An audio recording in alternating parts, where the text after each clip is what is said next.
Hello MCR students, I know you guys miss me, miss my voice, and more importantly, missed doing some math.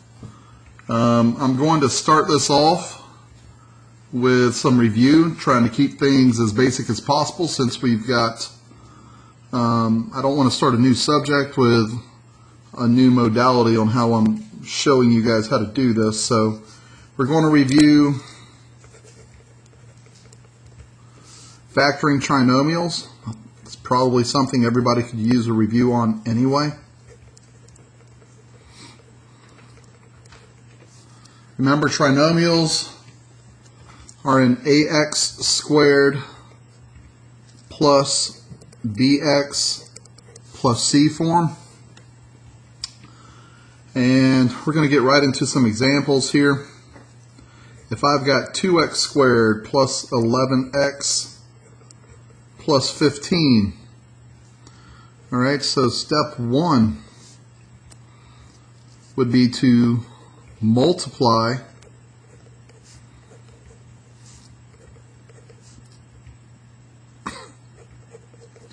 the first number by the last number. I'm putting this in very simple terms. I'm talking about the first number, I'm talking about the coefficient times that last constant.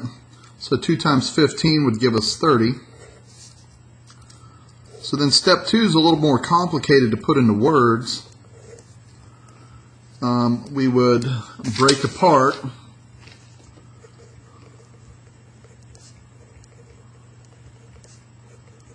the second term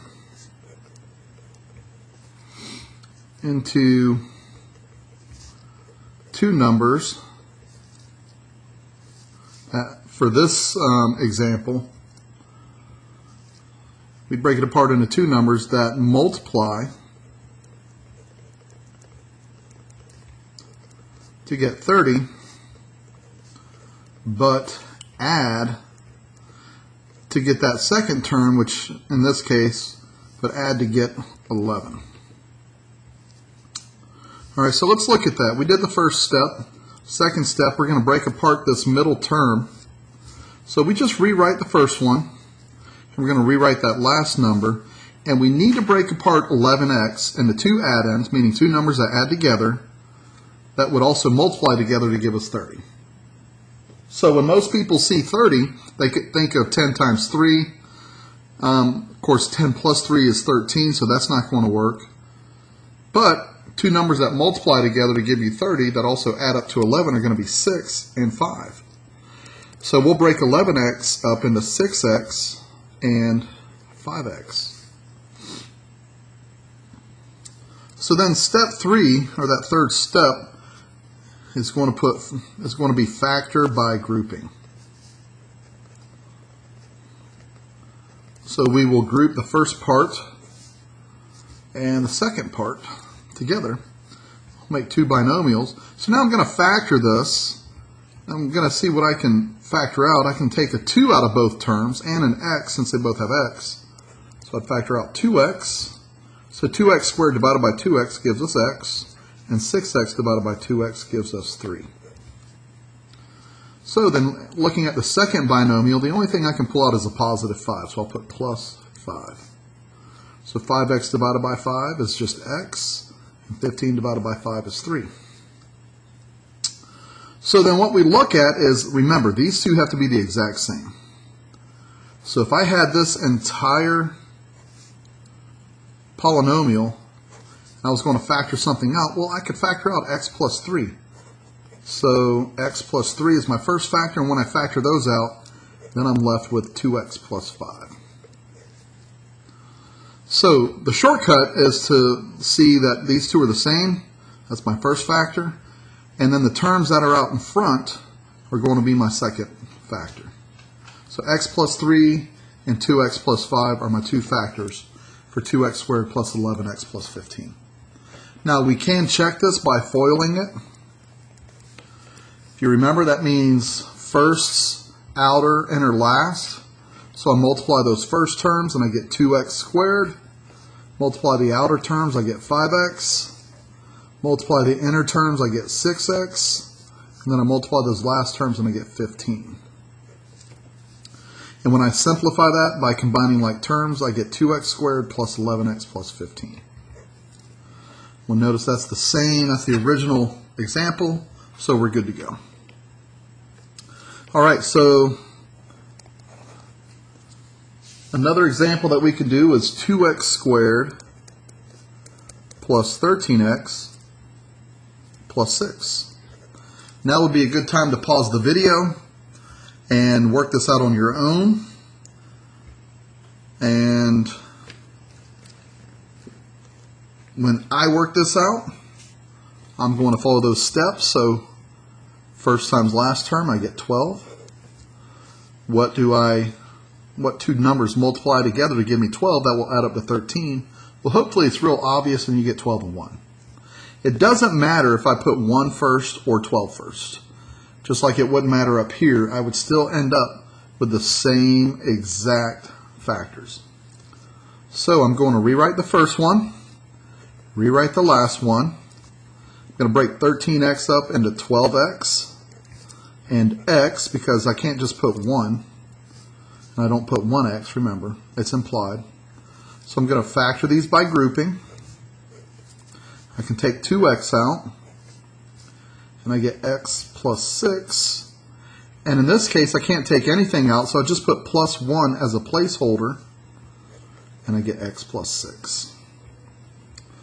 So then my factor for this is, I rewrite that common factor, that x plus 6, and then 2x plus 1 is my other factor.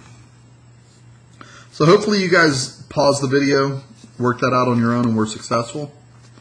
So let's look at another example. We'll do 2 more examples, and then I'm going to try to treat it just like our classroom. I'll do a few examples and then give you guys some work to do.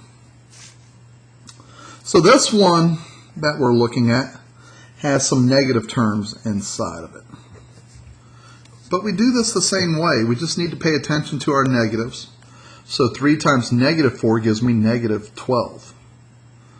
So I'm going to look for factors of negative 12. This middle term is negative 1. So I need to think of numbers that multiply together to give me negative 12 that will also add up to negative 1. Hopefully, negative 4 and positive 3 come to mind. That doesn't look much like a 3. See, it's just like class. You can't read my handwriting. So I rewrite the first term, rewrite the second term. I'm going to break this up into negative 4x and plus 3x. Like I said before, it doesn't matter which one of these you put first. You might, if you put positive 3x here and then negative 4x here, you're going to be just fine. So I'm going to factor by grouping. The only thing I can pull out of here is an x. So I end up with 3x minus 4. I can't pull anything out of here, so I just put a positive 1 as a placeholder. And I still just have 3x minus 4. These are the same, so I know I did this right. And then I just rewrite whatever's left over. And those are my factors. All right, so I'm going to give you a 4th example. This will be the one where you'll want to pause the video. And that way it will give you a chance to work this out on your own.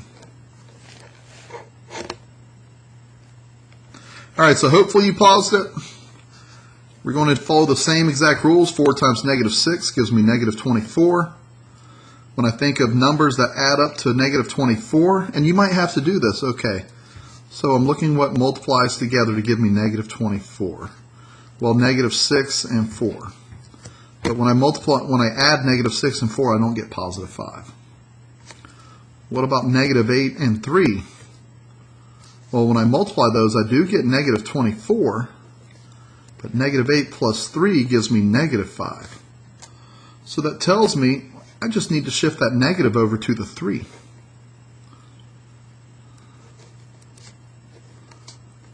Because 8 times negative 3 still gives me negative 24, but 8 minus 3 is 5.